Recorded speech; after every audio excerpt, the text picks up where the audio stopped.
Pushpa part 3లో Vijay Devarakonda ఉంటాడు అని చెప్పేసి గత కొద్ది రోజులుగా చాలా స్ట్రాంగ్గా వినిపిస్తుంది.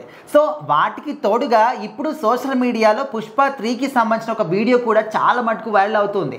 అందులో విజయ్ దేవరకొండ అండ్ మన అల్లు అర్జున్ గారు కూడా కనిపించారు. సో ఇది నిజమేనా, ఇది సినిమా నుంచే లీక్ అయిందా అని చెప్పేసి చాలా మందికి కూడా ఒక పెద్ద డౌట్ అన్నమాట. సో అసలు ఇది ఎంతవరకు నిజం నమ్మొచ్చు అంటారా? సో పుష్ప 2 ఆ సినిమా దాదాపుగా 1800 కోట్ల పైగా కలెక్షన్ చేసి ఓన్లీ హిందీలోనే 900 కోట్లు కొట్టిన ఏకైక హీరోగా అల్లు అర్జున్ గారు అయితే నిలిచారనమాట. మరి పుష్ప 2 సినిమా ఎంతగా ఆకట్టుకుంది ప్రేక్షకుల్ని. సో ప్రతి ఒక్కళ్ళు ఆయన మాస్ పర్ఫార్మెన్స్కి, ఆయన యాక్టింగ్కి కనెక్ట్ అయిపోయారు. మరి సినిమా అంతా అయిపోతూ బయటకు వెళ్ళే టైంలో ఇంకా అయిపోయిందిరా అనుకున్నప్పుడు ఒక క్యారెక్టర్ వస్తుందన్నమాట. సో రివర్స్లో తిప్పి చూపిస్తారు. తర్వాత పుష్ప 3 ద ర్యాంపేజ్ అంటారు. సో మరి ఆ క్యారెక్టర్ ఎవరు ఏంటనే దానిపైన చాలామంది చాలా రకాలుగా మాట్లాడుకున్నారు, ఊహాగానాలు. సో అది చాలామంది తెలుసు, అక్కడ వచ్చింది ఫహద్ ఫాజిల్ గారు అని చెప్పి. బట్ అయినా కూడా ఈ సినిమాలో ఇంకో హీరో ఉంటారు, ఆయన ఎవరో కాదు విజయ్ దేవరకొండ.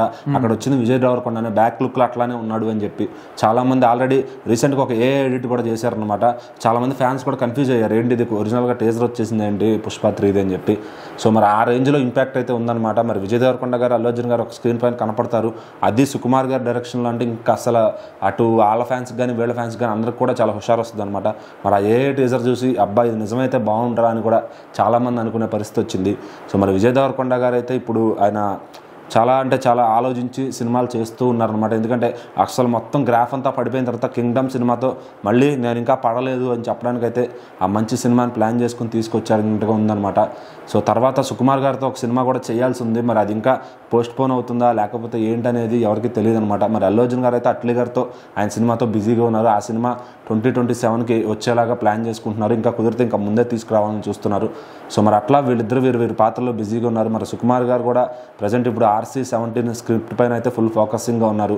తర్వాత అలా ఆయన అసిస్టెంట్ డైరెక్టర్స్ అందరికి కూడా మంచి మంచి స్క్రిప్ట్లు లైనప్ చేసే పనులు అయితే ఆయన ఉన్నారని తెలుస్తుంది. మరి ఆయన ఎప్పుడు ఖాళీ అవుతారు, అల్లు అర్జున్ గారు ఎప్పుడు ఖాళీ అవుతారు, మరి పుష్ప 3 అనేది ఎప్పుడు వస్తుంది. సో అసలు ఈ టైంలో ఒక 4-5 ఏళ్ల వరకు దాని గురించి ఆలోచించే పరిస్థితి ఎవరి దగ్గర లేదనమాట. మరి వస్తే కనుక నిజంగా విజయ్ దేవరకొండ గారిని పెట్టుకుంటారా అప్పుడు నిజంగా ర్యాంపేజ్ అని చెప్పి మాట్లాడుకుంటున్నారు సోషల్ మీడియా మొత్తం కూడా. మరి పుష్ప 3 ఎప్పుడు వస్తుంది, అల్లు అర్జున్ గారు ఎప్పుడైనా ఆయన డౌన్ అయ్యారు అనుకున్నప్పుడు మరి పుష్ప 3 అనే ఆయుధాన్ని తీసుకొస్తారా? ఎందుకంటే అది ఎప్పుడు వచ్చినా మన ఆడియన్స్ కన్నా హిందీ ఆడియన్స్ ఇంకా ఎక్కువ చూస్తారన్నట్టు తెలుస్తుంది. మరి దాంతో అప్పుడు 1000 కోట్లు కూడా దాటేసేయచ్చాము ఆ సినిమాతో. సో మరి పుష్ప 3 కోసం కూడా చాలామంది ఫ్యాన్స్ సౌత్ అండ్ నార్త్ దేశం మొత్తం కూడా ఎదురు చూస్తున్నారు. మరి దాంట్లో ఇంకా విజయ్ దేవరకొండ గారు ఉంటే ఏముంటుంది చెప్పండి. సో దానికోసం యావత్ అందరూ కూడా ఎదురు చూస్తున్నారు. మరి ఆ ఏ ఎడిట్ నిజం కావాలని మనం కూడా కోరుకుందాం.